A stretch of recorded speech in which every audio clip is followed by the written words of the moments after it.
Magandang umaga mga mag-aaral. Ngayong araw, meron tayong bagong diskusyon. At bago yan, nais ko munang magsitayong lahat para sa ating panalangin. Amen. Kumusta kayong mga mag-aaral? Now, bago kayo umupo, nais ko munang ubutin niyo ang mga basura na nasa ilalim ng iyong upuan. At pagkatapos, ayusin ang iyong mga upuan. Maintindihan. At ngayon, pupunta tayo sa ating mga alituntunin sa paaralan.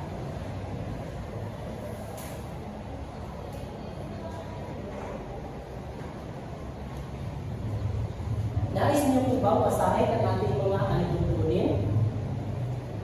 Naiintindihan niyo po ba ang ating alituntunin?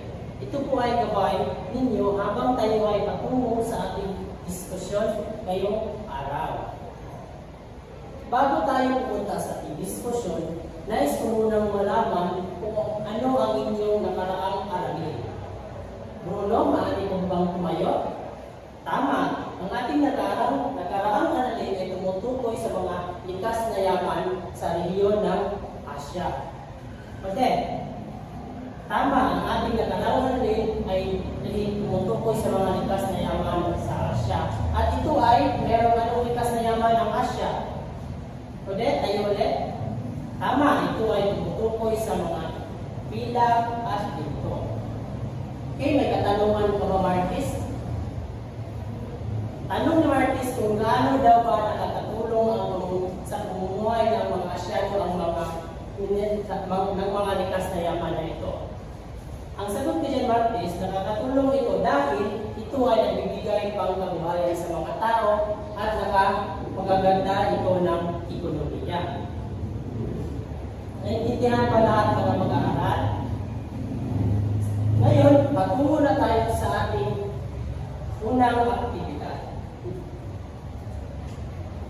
Meron ako dito mga imahe o larawan na ipapakita sa inyo. Bago tayo magpapatuloy, nais ko munang hatiin kayo sa tatlong grupo.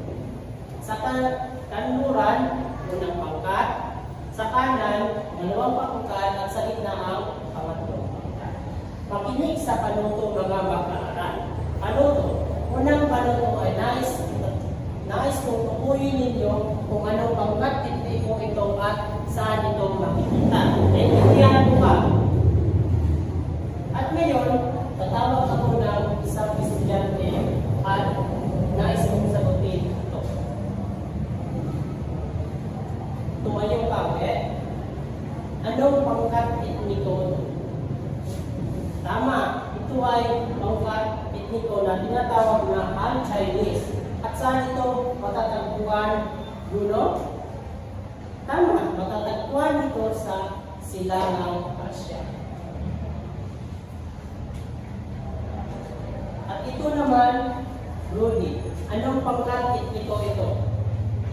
Tama, ito ay pangkat etniko na tinatawag na Muslims o Arab. At saan naman ito makikita, Laila?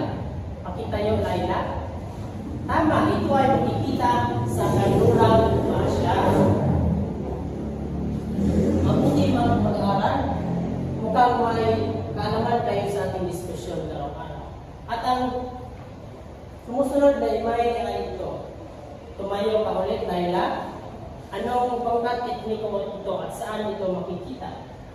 Tama, ito ay pangkat etniko na tinatawag na Thai o Vietnamese people. At ito ay matatagpuan sa tumayo ka, Tigrin. Tama, ito ay matatagpuan sa Timog Silangang Asya. Meron ba kayong idea kung anong diskusyon natin ngayong araw mga mag-aaral? Tumayo ka, Melissa. Ibigay ang iyong ideya. Tama, ang ating diskusyon ngayong araw ay tumutukoy sa komposisyong etniko sa rehiyon ng mga Asyano. At bago yan, nais ko munang sagutan ninyo ang ating pag-unang pagsusulit. Kumuha kayo ng sangkapat na papel at sagutan ito. Sagutan lamang ito sa loob ng 1 minuto.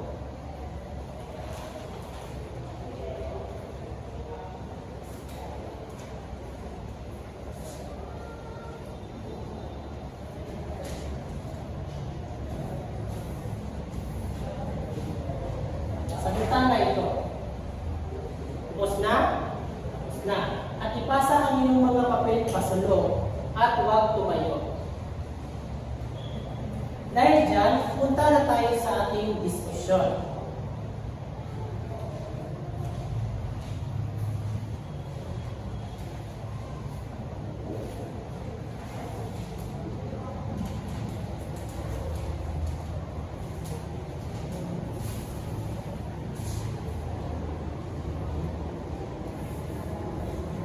Ating diskusyon ngayong umaga mag-aaral ay tumutukoy sa komposisyong pangkat etniko ng Asya.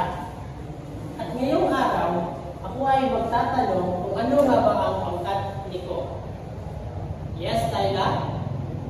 Tama, ang pangkat etniko ay tumutukoy sa isang grupo o mga etniko na mayroon silang kanilang mga uri na relihiyon at wika. Pwede mo bang basahin muli sa ang ating pangkat etniko? Salamat, Naila. Maaari ka ng umupo. Aking sinabi na ang pangkat etniko ay tumutukoy sa mga relihiyon o grupo ng mga tao na may nakikitang kultura, wika at kasaysayan o natawag na common ang ancestry sa wikang Ingles.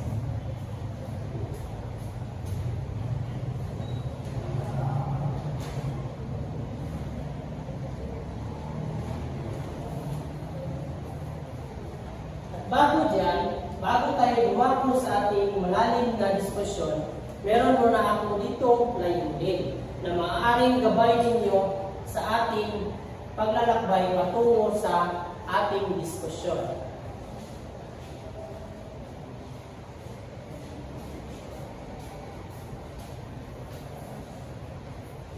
Pakibasa, Bruno.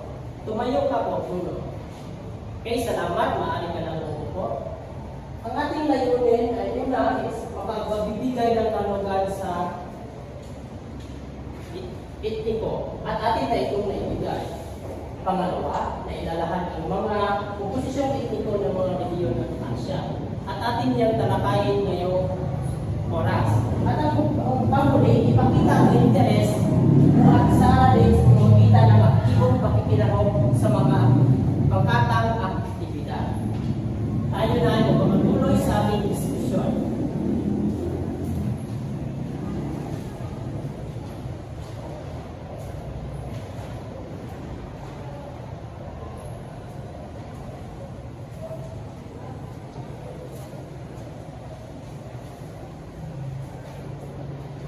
Maaaring mo bang basahin, Laila, ang unang posisyong etniko ng Asya? Magsitayo. Okay, salamat. Maaari ka ng umupo. Ang unang posisyong etniko ng Asya ay sa Silangang Asya. Kabilang ang mga Hapon, Han Chinese, Koreano o tinatawag na Yamato.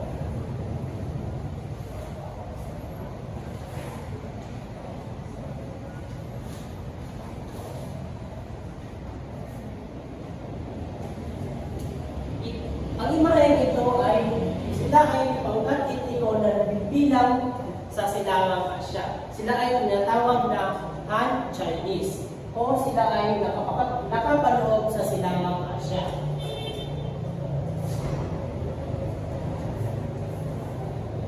Ang sumusunod ay Timog Asya. Maaari mo bang basahin, Bruno, ulit? Tayo, Bruno? Okay, maraming salamat.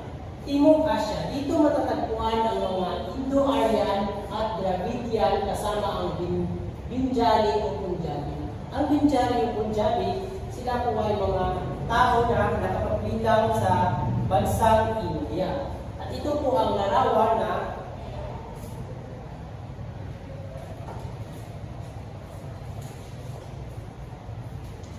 ang imahe na ito, sila ay pangkat etniko na napabilang sa Timog Asya. Sila ay pangkat etniko na mga Indo-Aryan. May tanong ka, Laila? Tayo? Ang Indo-Aryan ay matatagpuan sa Timog Asya. At sila ay napapabilang sa bansang ano? Tama, Bruno. Sila ay napapabilang sa bansang Indonesia. O tinatawag ng mga Indo-Aryan.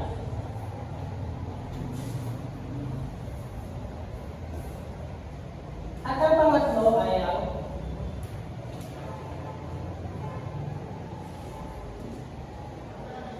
pangatlo ay ang Kanlurang Asya. Pakibasa ulit. Maraming salamat. Ang Kanlurang Asya ay dominado ng mga Arabo at mga Turki. Ang mga Arabo ay sila ay mga uri ng mga Muslim na nakabibilang sa Kanlurang Asya. At ang mga Turki sila rin ay uri ng mga Muslim na sila ay nakatira sa bansang anong bansa? Yes, ulit? Yan, tama. Sa bansang Turkish. At ito naman ang imahe na nakapaloob sa bansang Turkey ng mga Arabo. Ito ang mga imahe na nakapaloob sa bansa sa mga Arabo.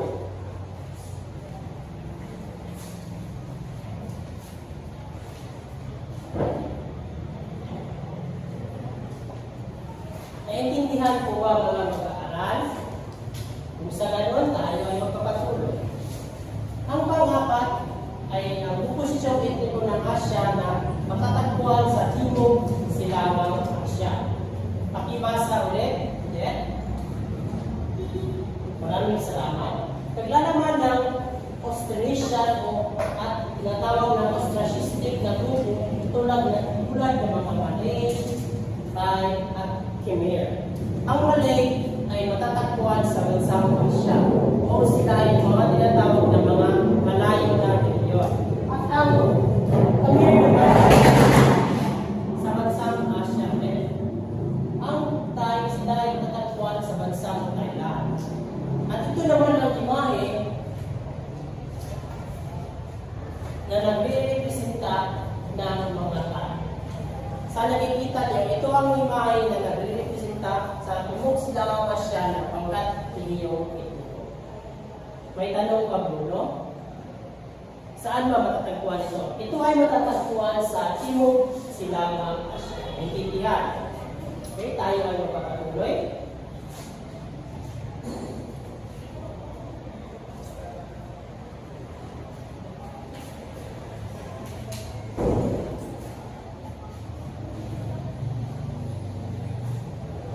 At panghuli ay ang komposisyong etniko ng Asya ay ang Vietnam Asya o sa wikang Ingles, Central Asia. Pakibasa, Laila. Tumayo ka. Maraming salamat. Ang Vietnam Asya ay mga umunahing pangkat etniko sa mga Asyanyo o etniko. Dito ay pinabilangan ng Uzbek, Kazakhs, Tajik at Turks. Ang mga bansa ito o sa wikang Ingles pa, ito ay mga Tajikistan, Kazakhstan, sila ay mga napabilang sa Vietnam Asya. At ito naman, ang imahe na nagre-representa sa Vietnam Asya o ang pangkat etniko na napabilang sa Vietnam Asya.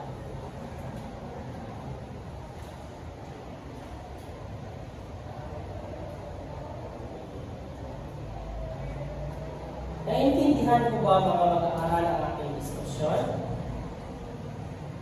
May tanong. Anong tanong mo, Bruno? Pakitayo. Ang tanong ni Bruno, ito ba ay, ang lahat ng ito ba ay napapabilang daw sa pangkat etniko ng Asya? Ang lahat ng ito, Bruno, ay napapabilang sa pangkat etniko ng Asya o ito ay komposisyon ng mga rehiyon ng mga etniko sa Asya. Ngayon, tayo ay magpapatuloy. Wala na po ba kayong mga tanong tungkol sa diskusyon ngayong araw? Kung sa ganon, tayo ay magpapatuloy. Sa unang pangkatang gawain, kayo ay mananatili sa inyong grupo at nais kong ang unang pangkatang gawain gamit ang nakahalong letra o papel, nais ko bukuhin ninyo ito at para makita kung anong pangkat etniko ang nakapaloob dito at kung saan rehiyon ito magiging. Naintindihan mga mag-aaral? Kung sa ganon, bibigyan ko kayo ng 2 minuto sa paggawa sa pangkatang gawain. At bago yan, meron ako dito rubric para sa pangkatang gawain.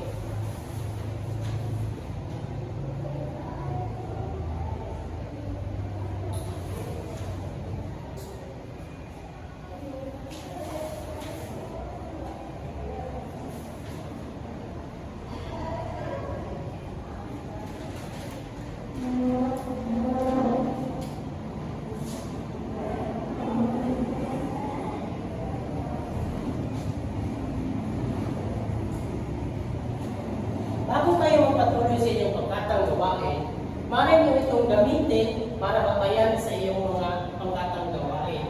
Ang unang batayan, ang nalaman, presentasyon, kooperasyon, at takdang oras. Ang mga puntos naman ito ang mga pinakamataas na puntos sa nilalaman, pero itong 5 puntos, presentasyon, 5 puntos, kooperasyon, at takdang oras ay may 5 puntos, at merong kabukuhan na 20 points. At tayo ay magpapatuloy. Tapos na po ba mga mag-aaral? Tapos na. Maaari niyang inakip ang inyong mga ginawa sa kasama. Bago po kayo bibigyan ng puntos, meron pa tayong pangalawang pangkatang gawain. At ito ay nais kong gumawa kayo ng mga iba't ibang pangkat etniko na nakapabilang sa etniko ng Asya, Silangang Asya, Timog Asya, at Kanlurang Asya. At gawin niyo ito sa 2 minuto. Magsimula na mga mag-aaral.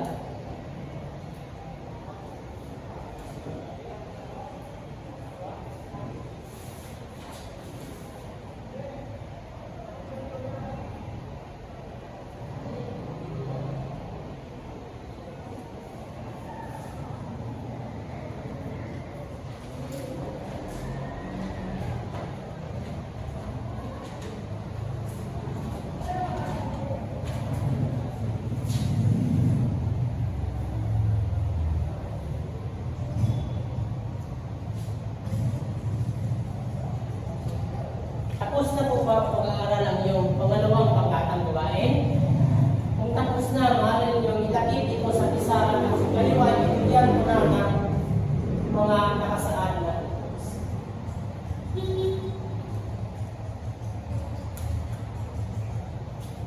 Ako ay bibigyan na ng puntos sa unang pangkat. Ang unang pangkat sa naman, bibigyan ko sila ng 5 puntos. At sa presentasyon naman, dahil ang lahat ng grupo ay nakibahagi sa gawain, at bibigyan ko ulit sila ng 5 puntos. At sa kooperasyon naman, ay lahat ng grupo ay nag-kooperasyon naman at bibigyan ko sila ng 5 puntos ulit. At sa takdang oras, dahil ito ay natapos sa takdang oras at hindi lumagpas, at bibigyan ko sila ulit ng 5 puntos. Mga mag-aaral, naiintindihan niyo ba ang ating takdang aralin? Ang ating siling aralin. Huwag maingay mga mag-aaral. Sa pangalawang pangkat, kanila naman bibigyan ko sila ng 5 puntos dahil ito ay naibigay ang mga lahat ng hinihiling takdang gawain. Sa presentasyon, ibigyan ko sila ng 5 puntos. Dahil mahusay at malikhain ang naipresenta nilang gawain.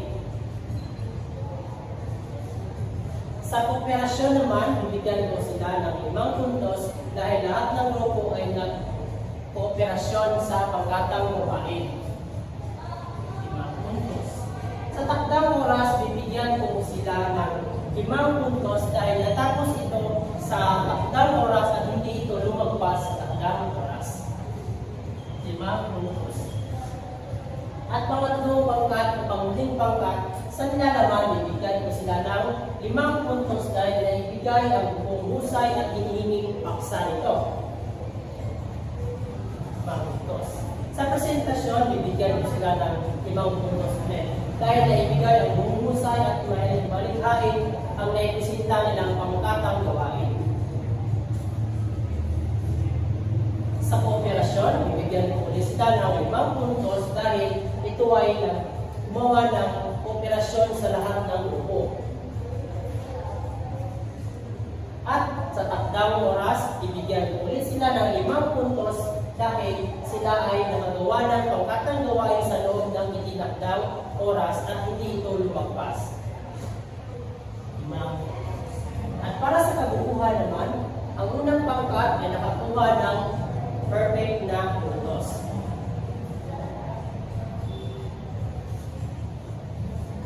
At ang pangalawang pangkat naman ay nakakuha ulit sila ng perfect na puntos.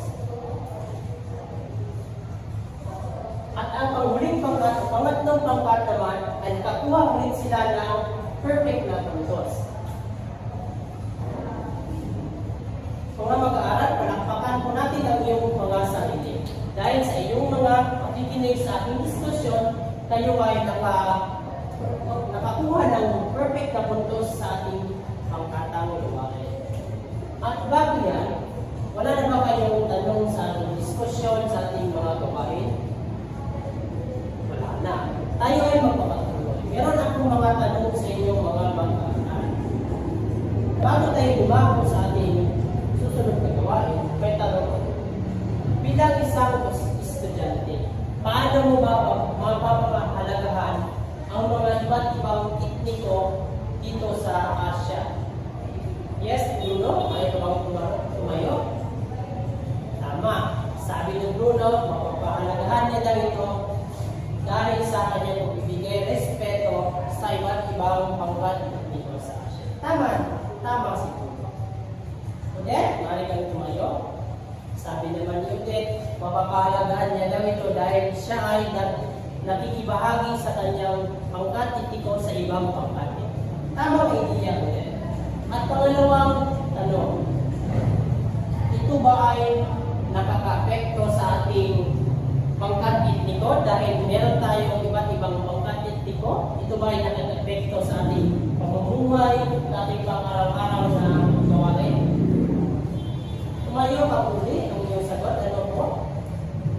Tama, sabi ni Brody, hindi naman lang ito nakaka-apekto dahil ito ay nagbibigay ng ideya sa ating iba't ibang gawain at ito ay nagbibigay ng produksyon na maging mabuti sa ibang tao.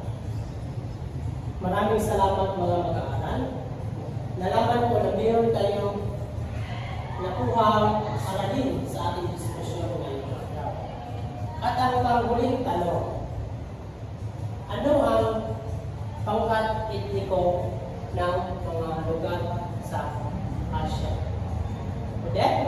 Tayo udet? Ama, maaari ka lang mag-siupo. Sabi niya ulit, ang pangkat etniko sa Asia, ito ay may Silangang Asia, Timog Asia, Kanlurang Asia, at Gitnang Asia. Mga aaral, nakikinig po ba kayo? Kung sa lanon, tayo na makatulog. Ang pangalawang tanong, ano-ano ang mga pangkat etniko o komposisyong etniko na nakapanood sa Timog Asia? Laila, marinig tumayo, napataas kayo ng kamay. Tama si Laila. Ang Timog Asia ay mayroong komposisyong etniko na tinatawag na Indo-Aryan. At sabi ni Laila, ang tinatawag na mga Indo-Aryan ay isang mga etniko na matatagpuan sa Indonesia. Tama, Laila. Magandang idea.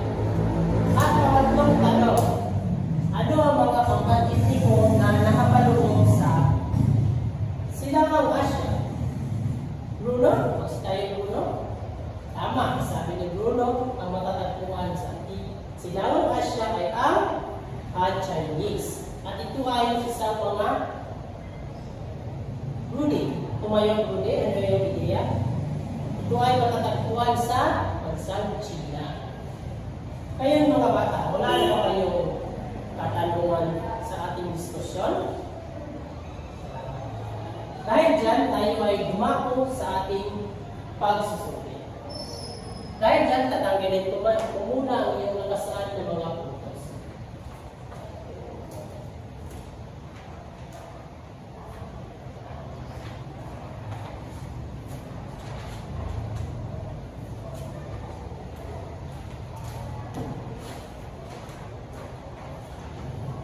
Mga mag-aaral, hindi pa tayo tapos, mananatili ka sa iyong upuan.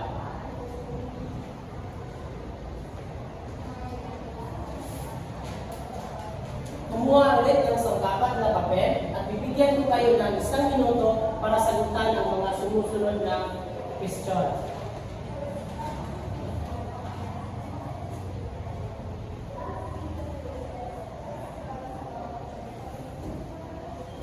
Sagutan ang mga sumusunod. Manatili lamang sa inyong mga upuan at huwag maingay. Tapos na ba ang mga pag-aaral? Tapos na. Pakipasa ang iyong papel, pasulo, at huwag maingay.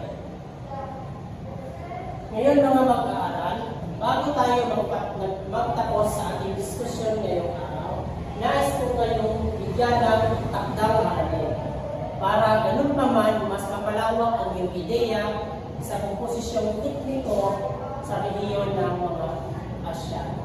Ang aking ibibigay na takdang aralin, nais ko magsalisi kayo sa social media kung anong pangkat etniko ang napakalaki sa bansang Tipong Asya, Silangang Asya, Kanlurang Asya, Tinusilang Asya o Gitang Asya o sa kabubuang Asya. Anong pangkat etniko ang pinakamalaki? At nais kong gawin niyo at dalhin sa susunod na aralin. Wala na bang mga tanong mga mag-aaral? Wala na. Kung sa ganon, ngayon, dito nagtatapos ang ating diskusyon. Maraming salamat at magandang araw.